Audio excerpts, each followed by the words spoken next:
Our esteemed Dr. Rajendra Vidya Alankar is a renowned personality who leaves no stone unturned to make sure that the school functions to the best of its abilities. Sir is the one who is in direct and constant touch with each and every member of Chaman Vatika Gurukul family. His words inspire us to achieve even the unachievable. I request esteemed Rajendra Sir Vidya Alankar to enlighten the audience with his words full of wisdom. श्रद्धेय आचार्य देवव्रत जी, बाबू राजेंद्र नाथ जी, श्रीमान A.D. Gandhi साहब, श्री जगदीश आर्य जी, principal colonel Arun Dutta जी, श्री शिव कुमार जी, आदरणीय अभिभावकगण, हमारे लिए ये बहुत ही सौभाग्य की बात है कि गुरुकुल चमन वाटिका बेटियों के विशिष्ट शिक्षण संस्थान के रूप में कार्य करते हुए तीसरे वर्ष में प्रवेश कर गया है। श्रद्धेय आचार्य देवव्रत जी की निगरानी, उनका मार्गदर्शन हमारा संबल है। मुझे ज़्यादा लंबी चर्चा आपसे नहीं करनी है। समादरणीय प्रिंसिपल मिसेस सोनाली आपसे सारी बातें कह चुकी हैं। मेरा निवेदन आप लोगों से सिर्फ इतना है, पिछले दिनों सारे देश में स्कूल जाने वाले बालकों की सुरक्षा को लेकर के एक बड़ा विवाद खड़ा हुआ और सभी माता पिता को इस बात को सोचने के लिए इस विवाद ने बाध्य किया कि बेटियों की सुरक्षा के लिए हमारी दिशा होनी क्या चाहिए। आदरणीय अभिभावकगण, मैं आपसे आग्रहपूर्वक ये निवेदन करूंगा, बेटियों की सुरक्षा को ध्यान में रखते हुए स्कूल मैनेजमेंट ने विचार करके कुछ नए नियम तैयार किए हैं। हो सकता है उन नियमों को पालन करने में आपको थोड़ी सी कठिनाई और थोड़ी सी तकलीफ हो, लेकिन जैसी घटनाएं घट रही हैं, जिस तरह के संस्कार सड़कों पर मौजूद हैं, उनसे इन बेटियों को प्रोटेक्ट करने के लिए ये कदम उठाने हमारे लिए बेहद ज़रूरी हैं। स्कूल मैनेजमेंट ने बड़ी साफ गोई से एक फैसला किया है और वो फैसला ये है कि हम बेटियों की सुरक्षा के साथ किसी भी स्तर पर कोई समझौता नहीं करेंगे और किसी पेरेंट्स के आगे इस बात के लिए झुकेंगे भी नहीं कि वो नियमों को तोड़ करके इस संस्थान के साथ बर्ताव करें। हमारे पास अक्सर दिक्कतें आती हैं, आउटिंग बच्चियों को दी जाती है, लेकिन कुछ पेरेंट्स ऐसे हैं जो इन टाइम रिपोर्ट नहीं कर पाते। आप जरा समझिए साहब, 350 बेटियां अंदर हैं, 50 बेटियां नहीं आई हैं, उनको लेने के लिए, रिसीव करने के लिए पूरा सिस्टम बाहर लगा रहता है। उन 350 बेटियों के लिए निगरानी का कोई काम नहीं रह जाता। हमारे लिए काफ़ी मुश्किलें आती हैं। हम ऐसी स्थितियां भी फेस करते हैं कि रात को 11:30 बजे गेट पर आकर के पेरेंट्स कहते हैं कि बेटी को रिसीव कर लीजिए, हम लेट हो गए। मैं हाथ जोड़ करके बहुत विनम्रता के साथ आपसे ये प्रार्थना करूंगा, जो नियम बनाए गए हैं आप उन नियमों का पालन करें, पालन करके हमें सहयोग दें। यहाँ बेटियों की सुरक्षा हम पूरी सावधानी से करेंगे और साथ में अंदर आते समय 1-2 घटनाएं ऐसी होने के कगार पर थीं जिन सिक्योरिटी के साथियों को आज अवार्ड दिया गया है, उनकी मुस्तैदी और सावधानी से उन घटनाओं को हमने टाला है। अलग अलग तरह के लोग, कभी कोई किसी का कज़न बनकर, कभी कोई किसी का चाचा बनकर, कभी कोई किसी का मामा बनकर अंदर प्रवेश करने की जुगत लगाते हैं।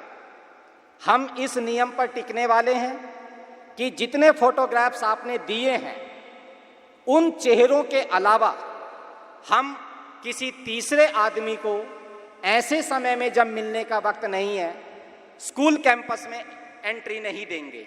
मैं आपसे निवेदन करूंगा, कृपया ऐसे व्यक्ति को मिलने के लिए ना फोन कीजिए ना अधिकृत कीजिए जिसका फोटो आपके फार्म पर नहीं है, आपके बच्चे के फार्म पर नहीं है। अगली बात मैं आपसे आग्रहपूर्वक कहना चाहूंगा, इस सारी धरती पर शिकायतों से मुक्त कोई कोना नहीं है साहब, आपका घर भी नहीं है। बच्चे को जितना टटोलेंगे शिकायतें आएंगी, और वो शिकायतें उस तरह की कई बार होती हैं जो कृत्रिम होती हैं। मैंने पहले भी कहा है, मेरी माँ लगभग 66 वर्ष की हो गई, आज भी जब मेरे मामा के घर से आती है तो रो करके आती है। हमारे साथ दिक्कत क्या है कि जब बच्चों के फ़ोन कॉल्स जाती हैं घरों पर, उसके बाद पेरेंट्स के कम से कम 150 फ़ोन आ जाते हैं, और वो फ़ोन इस नाम के होते हैं जी आज बेटी मायूस थी, आज बच्चा मायूस था, आज खुश दिखाई नहीं दिया, बातचीत करते करते लास्ट में रोने लगा। भाई आप बात करेंगे, इमोशंस उठेंगे, आंसू आ सकते हैं। आंसू आने के 10 कारण हैं, आपकी अनुपस्थिति उसका एक कारण है। लेकिन यदि कोई सवाल है, कोई परेशानी है, उसको ज़रूर कहिए। बेटियों में भावनाएं उठ जाती हैं, पर हमें अगला सारा दिन इस बात के लिए लगाना पड़ता है फ़ोन कॉल्स करने होने के बाद कि बेटी मायूस क्यों थी। मैं आपसे आग्रह करूंगा, हमारे सर पर आचार्य देवव्रत जी का हाथ है और हमारी कमर पर आचार्य देवव्रत जी का डंडा है। उनके पास इस बात की जानकारी होती है आज मैस में क्या बना है, चमन वाटिका में कितनी बेटियां बीमार हैं, गुरुकुल नीलोखेड़ी में कितने बेटे बीमार हैं, गुरुकुल कुरुक्षेत्र में कितने बेटे बीमार हैं, क्या क्या काम चल रहा है, सफाई हुई है कि नहीं हुई है। छोटी से छोटी जानकारी राजभवन में बैठने के बाद भी वो दिमागी तौर पर इन बेटियों के साथ, इन गुरुकुलों के बच्चों के साथ इतनी गहराई से जुड़े हुए हैं कि छोटी से छोटी जानकारी भी उनके पास होती है। आप रिलैक्स हो सकते हैं। इस संस्थान में काम करने वाला आदमी 1 सेकंड को रिलैक्स इसलिए नहीं हो सकता कि पता नहीं किसके फोन पर महामहिम राज्यपाल महोदय के फोन की घंटी बजे और वो जवाब दे। इसलिए मैं आपसे कहूंगा कि आप विश्वास कीजिए, आपने बेटी हमें दी है, पूरी मेहनत, पूरा परिश्रम, पूरी निष्ठा के साथ भागीरथ प्रयत्न हम करेंगे और आप देखेंगे किस तरह से बेटियों ने एक चिंतन को लिया है।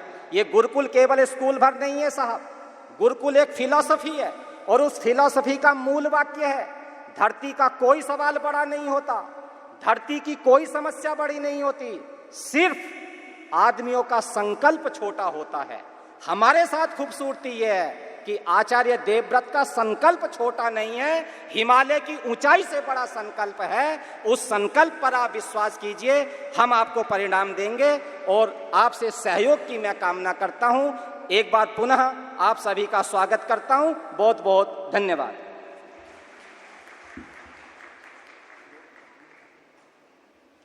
और कुछ रूल्स हैं जो आपको कन्वे कर दिए जाएंगे।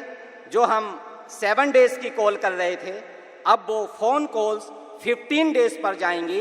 ये एक नियम में परिवर्तन अभी किया गया है और मैं चाहूँगा कि सभी पेरेंट्स इस विषय में हमें सहयोग करेंगे।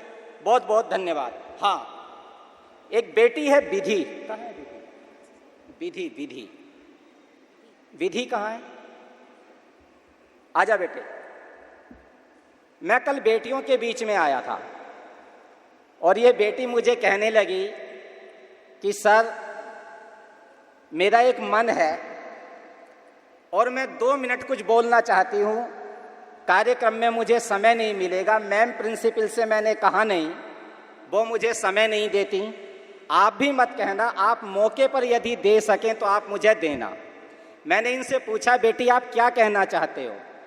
वो ये मुझे कहने लगी सर मैं आपको ये नहीं बताऊंगी मैं क्या कहना चाहती हूँ, पर मेरे मन में है मैं कुछ कहना चाहती हूँ। और मुझे ये बेटी खड़ी है, इसने नहीं बताया क्या कहना चाहती है। आप इजाज़त दें तो मैं इसे कहूँगा कि ये अपने मन की बात कहेगी। आ जाए। नमस्कार, मैं विधि कक्षा 10वीं की छात्रा आप सबके समक्ष कुछ कहना चाहती हूँ। मैं अपने पापा को थैंक यू कहना चाहती हूँ, मम्मा पापा को, जिनकी वजह से मैंने चलना सीखा। इस धरती पे मैं उनकी वजह से आई हूँ, अपनी मम्मी पापा की वजह से आई हूँ। और सही और गलत में फ़र्क अपनी मम्मी पापा की वजह से सीखा है मैंने। मेरे पापा हमेशा मेरे साथ खड़े रहते हैं। मुझे पता है दुनिया वाले मेरे साथ खड़े रहे चाहे ना रहे, मेरे पापा हमेशा साथ खड़े रहेंगे। कभी मैं कुछ गलत काम करूँ तो भी मेरे पापा ही समझाएंगे मुझे। मेरे को किसी की ज़रूरत नहीं है, पर मेरे मम्मी पापा की ही ज़रूरत है। Thank you.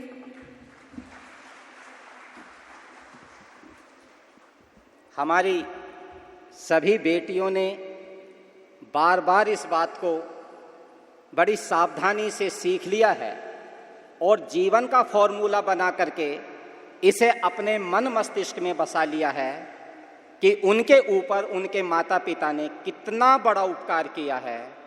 अपने सारे रिसोर्सेज उनको दिए हैं और उड़ने के लिए भरा पूरा सुरक्षित आकाश दिया है। मैं ये समझता हूँ इस बेटी विधि ने जो कहा है, हमारी 438 की 438 बेटियों के मन का वही भाव है और मैं चाहूँगा कि सभी पेरेंट्स उस भाव की परवरिश अपनी पूरी ताकत और पूरे ध्यान से करें। बहुत बहुत धन्यवाद।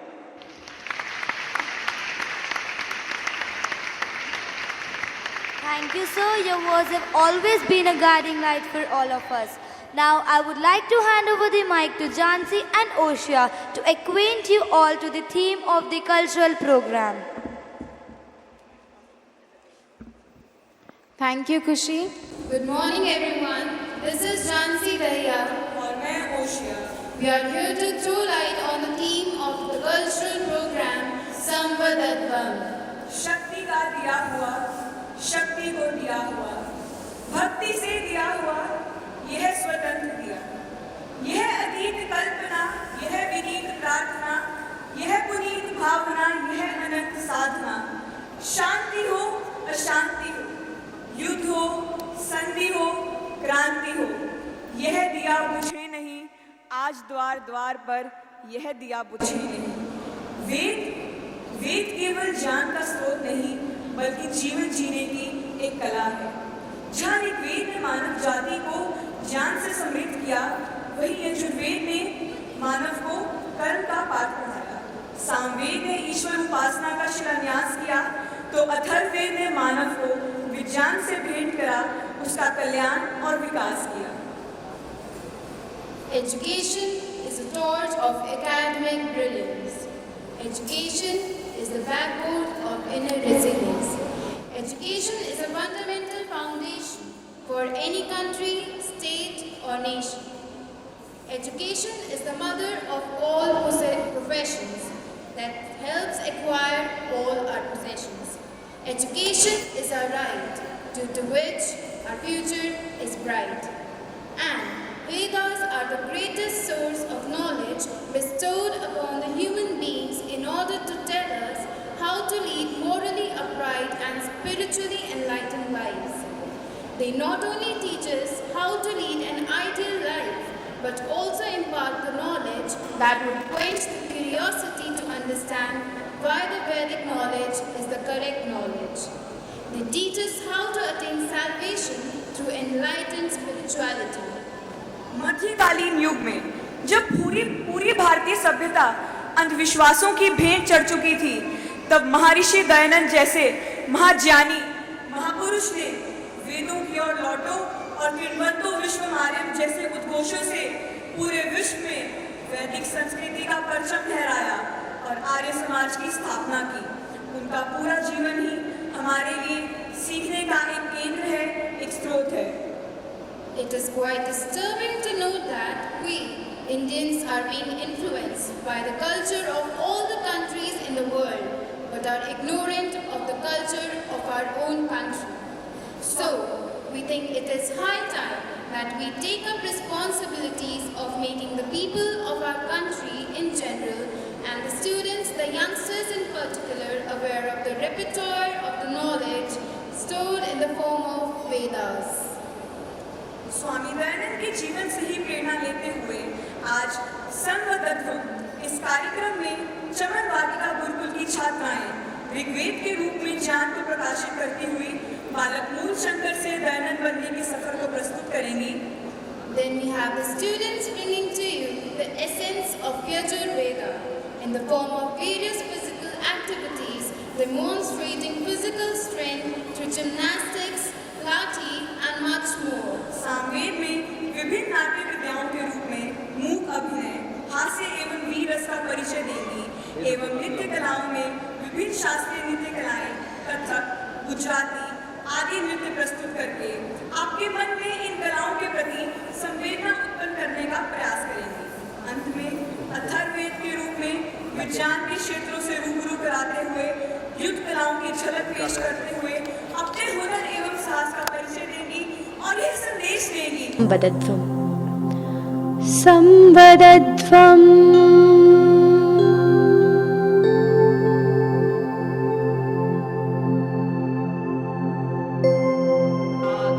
जो नो व्योमा परो यत् किमावरीवः कुह कस्य शर्मन्नम्भः किमासीत् गहनं गभीरं सृष्टि से पहले सत नहीं था, असत भी नहीं, अंतरिक्ष भी नहीं, आकाश भी नहीं था, छिपा था क्या, कहाँ, किसने ढका था, उस पल तो अगम अतल जल भी कहाँ था। अर्थात सृष्टि के आरंभ से पहले सब कुछ शून्य एवं अंधकारमय था। उसके अंदर जो ज्योति विद्यमान थी वही ईश्वर, वही ब्रह्म अर्थात ओम था।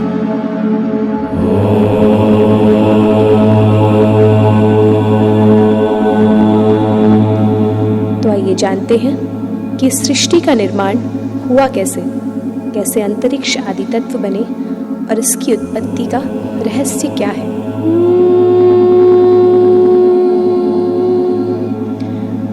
ओम हृदञ्च सत्यञ्च अभिधात् तपसोऽध्यजायत ततो रात्र्यजायत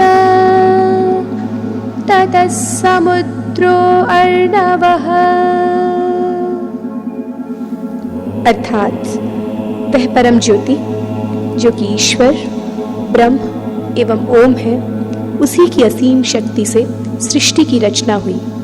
वायु, आकाश, अग्नि, समुद्र एवं मनुष्य की भी रचना उसी ईश्वर ने की।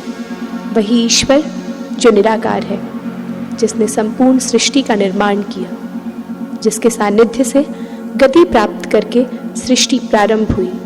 सृष्टि के निर्माण के साथ ही मनुष्य जाति के विकास के लिए ज्ञान को विकसित किया गया एवं वह दिव्य ज्ञान 4 ऋषि अग्नि, वायु, आदित्य एवं अंगिरा द्वारा क्रमशः ऋग्वेद, यजुर्वेद, सामवेद एवं अथर्ववेद के रूप में प्रकाशित हुआ।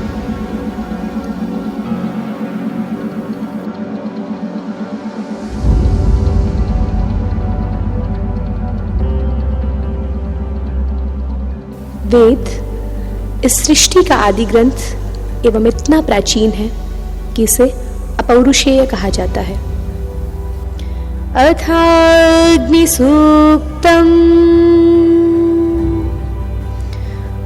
ओम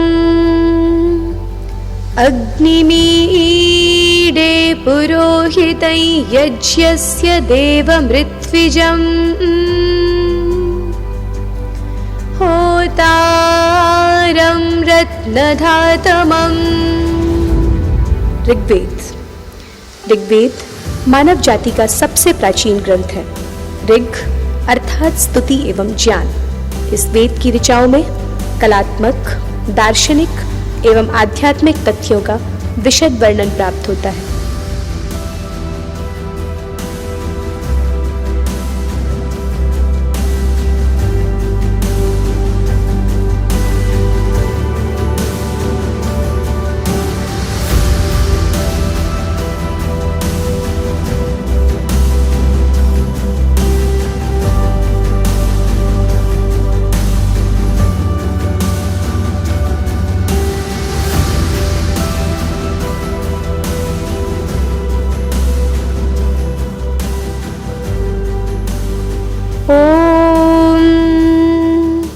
कुर्वन्नेवेह कर्माणि जिजीविषेच्छतं समाः एवं त्वयि नान्यथेतोऽस्ति न कर्म लिप्यते नरे। यजुर्वेद, यजन अर्थात कर्म का वेद। यजुर्वेद में ऐसे मंत्र हैं जो मनुष्य को कर्म करने के लिए प्रेरित करते हैं। इसमें यज्ञ विधि का भी सुसंगत ज्ञान प्राप्त होता है।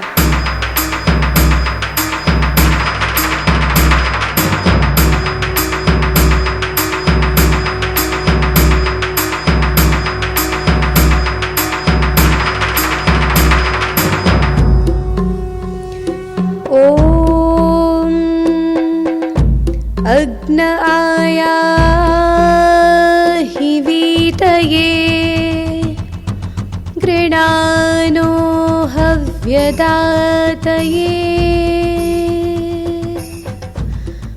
निहोता सत्सि बर्हिषि। सामवेद।